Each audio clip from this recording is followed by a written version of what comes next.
কমেডির সাথে না ভালোবাসাটা আমাদের ছোটবেলা থেকে। ধলামানিক আর আমি পরীক্ষার আগের দিন সব সময় টিচারের বউকে একটা করে জোক লিখে পাঠাইতাম, কারণ উনার মেজাজ যদি খারাপ হয়ে যায় আমাদের পরীক্ষা ভালো হবে না। এই ধলামানিক সব সময় সব কিছু নিয়ে একটু এক্সাইটেড থাকে, সে নকল করা নিয়ে অনেক বেশি এক্সাইটেড থাকে। একবার আমি দেখি ড্রয়িং পরীক্ষার সময় সে দেয়ালের মধ্যে কি যেন একটা করতেছে। আমি বললাম, কিরে তুই ড্রয়িং পরীক্ষায় কি করস? সে বলল, দেখ গ্রামের দৃশ্য আসবে, গ্রামের দৃশ্যর মধ্যে আমি নদীটা আঁকতে পারবো, পাহাড়টা আঁকতে পারবো, ঘরটাও আঁকতে পারবো, কিন্তু ঘরের সামনে গরুটা আঁকা আমার জন্য একটু টাফ হয়ে যাবে। তো সে দেয়ালের মধ্যে গরুই আঁকতেছিল। একবার আমাদের হেড স্যার নিজে আসছে পরীক্ষার মধ্যে গার্ড দিতে। তিনি এসে বলল, যাদের হাতে নকল আছে তারা এখনই বের হয়ে যাও। এবার আমরা আমাদের পরবর্তী পারফর্মারকে ডেকে নেব। চট্টগ্রাম থেকে আরেক হাতিয়ার নিয়ে আসি, চট্টগ্রাম থেকেই নিয়ে আসি। সে দুর্দান্ত হাসি মুখের পারফর্মার, অসাধারণ। আসবে চট্টগ্রাম থেকে সুস্মিত দে।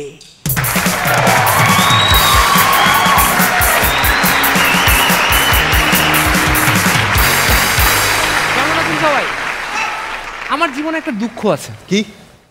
আমার ভোটার আইডি কার্ডে ভুল করে নাম আসছে সুস্মিত দা, আমার পাসপোর্টে ভুল করে নাম আসছে সুস্মিতা।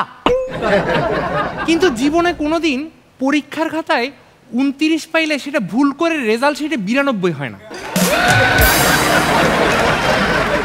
আমার মাঝে মধ্যে মনে হয় যে আমার টিচাররা স্কুলের বেঞ্চ গুনে আমার রোল নাম্বার ডিসাইড করে, কারণ আমি ক্লাস করি লাস্ট বেঞ্চে, কিন্তু পরীক্ষা দিতে হয় আমাকে ফার্স্ট বেঞ্চে। এই পরীক্ষা দিতে গিয়ে আমি বুঝতে পারলাম যে আমি বাঁ হাতি হইলে বোধহয় ভালো হয়, কারণ বাঁ হাতে লিখলে পিছনের জনেরটা দেখতে একটু সুবিধা। তবে ব্যাক বেঞ্চার হইলেও আমি পরীক্ষায় সবসময় পূর্ণ মনোযোগ দিতাম পাশের জনের খাতায়। একবার আমাকে পরীক্ষায় গার্ড এসে বলল যে, তুমি এরকম খাতা খোলা রেখে লেখালেখি করতেছো কেন? পাশের জন তো দেখে ফেলবে। আমি তখন তাকে বলতে পারলাম না যে আমার পুরা খাতার মধ্যে অ্যাকচুয়ালি দুইটাই সঠিক উত্তর আছে, নাম আর রোল নাম্বার।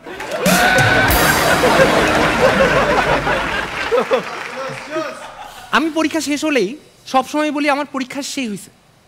একবার বাংলা পরীক্ষা দিয়ে বেরোইছি, বাংলা পরীক্ষা দিয়ে 1 ঘন্টার মধ্যে বের হয়ে গেছি। মা আমাকে জিজ্ঞেস করলো, 1 ঘন্টায় পরীক্ষা শেষ, তোর পরীক্ষা কেমন হয়েছে? আমি বলছি পরীক্ষা শেষ হয়েছে। এরপর রেজাল্ট দিছে। তারপর থেকে মাকে যখন আমি বলি পরীক্ষা শেষ হয়েছে, মা আমাকে আর বিশ্বাস করে না। কিন্তু আমার পরীক্ষা আসলেই শেষ হয়, আমার পরীক্ষা সেই ভালো হয় পরীক্ষা, কারণ আমার পরীক্ষায় খাতায় উত্তর থাকুক না থাকুক মার্জিন করা থাকবে শেষ পর্যন্ত। তো আমার বন্ধু ধলামানিকের সাথে আমার পরিচয় ক্লাস 5-এ। সে ছোটোখাটো একটা ছেলে, ফর্সা একদম ছেলে, তো এই জন্য তার নাম ধলামানিক। ক্লাস 5-এর বার্ষিক পরীক্ষার দিন যেদিন রেজাল্ট দিবে সেদিন সে আমার পাশে বসেছিল। পাশে বসে বলছে, হে উপরওয়ালা, এইবার যদি পাশ হয়ে যায় তাহলে পরের বছর থেকে আমি সেই ভালো মতো করে পড়ব। এরপর আমি তার কাঁধে হাত রেখে বললাম, প্যারা নাই, তুই পাশ করবি। এরপর 5 বছর ধরে প্রতি বার্ষিক পরীক্ষার রেজাল্টের দিন আমি তার পাশে বসতাম আর তার কাঁধে হাত রেখে বলতাম, প্যারা নাই, তুই পাশ করবি। এই কমেডির সাথে না ভালোবাসাটা আমাদের ছোটবেলা থেকে। ধলামানিক আর আমি পরীক্ষার আগের দিন সব সময় টিচারের বউকে একটা করে জোক লিখে পাঠাইতাম, কারণ উনার মেজাজ যদি খারাপ হয়ে যায় আমাদের পরীক্ষা ভালো হবে না। এই ধলামানিক সব সময় সব কিছু নিয়ে একটু এক্সাইটেড থাকে, সে নকল করা নিয়ে অনেক বেশি এক্সাইটেড থাকে। একবার আমি দেখি ড্রয়িং পরীক্ষার সময় সে দেয়ালের মধ্যে কি যেন একটা করতেছে। আমি বললাম, কিরে তুই ড্রয়িং পরীক্ষায় কি করস? সে বলল, দেখ গ্রামের দৃশ্য আসবে, গ্রামের দৃশ্যর মধ্যে আমি নদীটা আঁকতে পারবো, পাহাড়টা আঁকতে পারবো, ঘরটাও আঁকতে পারবো, কিন্তু ঘরের সামনে গরুটা আঁকা আমার জন্য একটু টাফ হয়ে যাবে। তো সে দেয়ালের মধ্যে গরুই আঁকতেছিল। একবার আমাদের হেড স্যার নিজে আসছে পরীক্ষার মধ্যে গার্ড দিতে। তিনি এসে বলল, যাদের হাতে নকল আছে তারা এখনই বের হয়ে যাও। আর আমি কিছুই বলবো না, বাইরে থেকে নকল রেখে আসো, কিন্তু যদি পরীক্ষার সময় ধরা পড়ো তাইলে কিন্তু খবর আছে। এই শুনে ধলামানিক উঠলো, উঠে বের হয়ে পাশে গেল, বাইর হয়ে আবার ভিতরে ঢুকে পরীক্ষা দিতে বসলো। এবং আমি জীবনে প্রথমবার কাউকে খালি আন্ডারওয়্যার আর গেঞ্জি পরে পরীক্ষা দিতে দেখছি। তুষার স্যার, আমাদের এই পরীক্ষার মধ্যে অনেক কিছুই ঘটে, কিন্তু এই জীবনে না আমি খালি দুইটা মানুষকে খুবই অপছন্দ করি। এক, যে খুব অহংকার নিয়ে চলাফেরা করে, আর দুই, যে পরীক্ষার 1 ঘন্টার মাথায় বলে আমার থেকে লুজ শিট লাগবে। আমি আমার লাইফে লাস্ট লুজ শিট নিছি ক্লাস 9-এ অঙ্ক পরীক্ষার সময়। আমি আসলে অঙ্কে একটু কাঁচা। হ্যাঁ, আমি ক্লাস 8 পর্যন্ত অঙ্কে হাইয়েস্ট পাইছি 63। তো এই অঙ্ক পরীক্ষার সময় আমার অনেক প্রিপারেশন ভালো ছিল, প্রশ্নও কমন পড়ছে। আমি প্রশ্ন কমন পেয়ে সেই খুশি, মেইন খাতার মধ্যে সব অঙ্ক আমি করে ফেলছি, লুজ শিটের মধ্যে আমি জ্যামিতিগুলো করতেছিলাম। এমন সময় আমার বন্ধু ধলামানিক পিছন থেকে বলল, বন্ধু আমাকে একটু জ্যামিতিগুলো দেখা। আমি তখন তাকে লুজ শিটটা পাস করছি। এরপর স্যার আসলো, স্যার এসে বলল যে তোমাদের হাতে আর 15 মিনিট সময় আছে, যার যার খাতা পিন করার পিন করে নাও। এই শুনে ধলামানিক আমার সামনেই দাঁড়াইলো, নিজের খাতার সাথে আমার লুজ শিট পিন করে জমা দিয়ে চলে গেল। কি একটা অবস্থা! ওই পরীক্ষায় আমি পাইছি 62, ও পাইছে 82। এই ম্যাথে যে দুর্বল, এই জন্য আমি কমার্স নিয়ে ফেলছি। কমার্সে আবার সুবিধা আছে, খতিয়ানের মধ্যে খালি ঘর আঁকলেই হবে, ঘরের জন্য আলাদা নাম্বার, অঙ্ক মিলাইতে হবে না।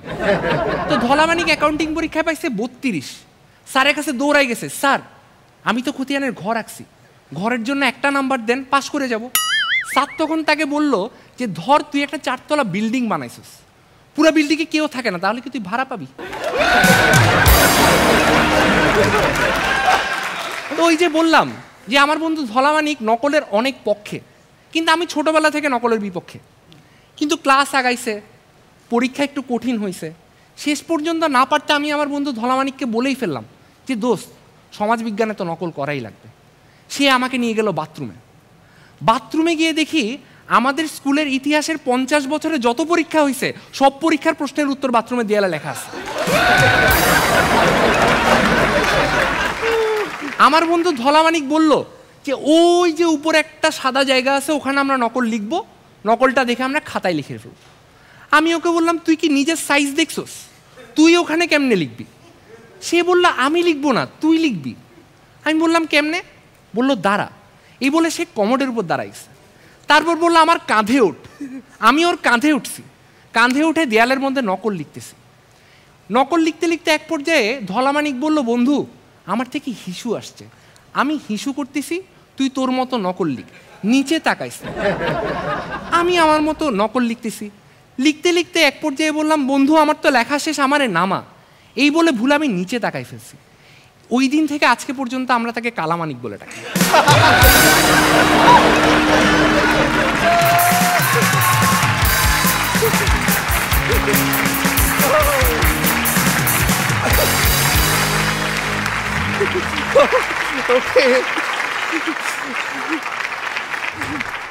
সেই নকল দেখে সেই কালামানিক পড়াশোনা করলো এবং অনেক শিক্ষিত হলো, অনেক বড় জায়গায় পৌঁছালো, অনেক ভালো জায়গায়। কোন জায়গায় আমি আগেই বলছি না। তারপর একদিন তাকে দেখা গেল কলা পাতায় শুয়ে, তারপর হয়ে গেল কলামানিক।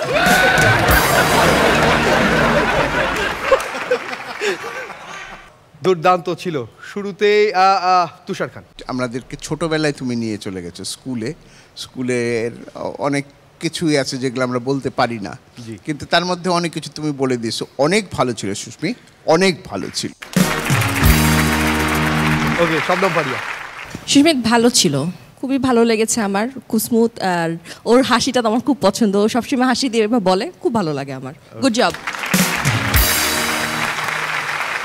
সুস্মিতের পারফরমেন্স বললাম না, অনেকটা রসগোল্লার মতো, মনে হয় যে মুখ দিয়ে রসগোল্লা পড়ছে, মানে ধরে মনে জোকসগুলো বলছে, মনে নিচে হাত দিয়ে পেতে ধরি। এত সুইট, এত কিউট লাগে ওর জোকসগুলার, খুবই স্বাভাবিক, খুব সুন্দর ছিল। তুমি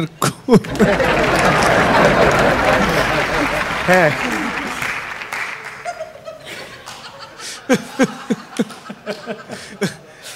আর লাস্টেরটা এটা আনএক্সপেক্টেড। ও যখন বাথরুমে লেখার কথা বলছে, সত্যি আমার স্কুল লাইফের বাথরুমের কথা মনে হয়ে গেছিল। ওকে, মানে এত সুন্দর কন্টেন্ট, পুরো হচ্ছে রস পড়ছে, হাত পেতে ধরি, আর যেই ধরলাম এই কালামানিক। প্রথমত ওর উচ্চারণ অসাধারণ, প্রত্যেকটা ওয়ার্ড খুব নিখুঁতভাবে সে প্রনাউন্সিয়েট করে, যেটা চিটাগাংয়ের লোকদের জন্য খুব ডিফিকাল্ট, তাই না? তোমাকে কি আমরা ধলা সুস্মিতি বলবো নাকি কালা সুস্মিতি বলতে হবে? অনেক সাদা পোশাক পরে থাকা মানুষের ভেতরটা কালো। ওকে, দুর্দান্ত সুস্মিত দে, মানে পাঁচ উঠতে উঠতে লাস্ট পর্যন্ত যেখানে গিয়ে ঠিক আছে, অসাধারণ অসাধারণ। Thank you. নেক্সট আর অপেক্ষায় থাকলাম।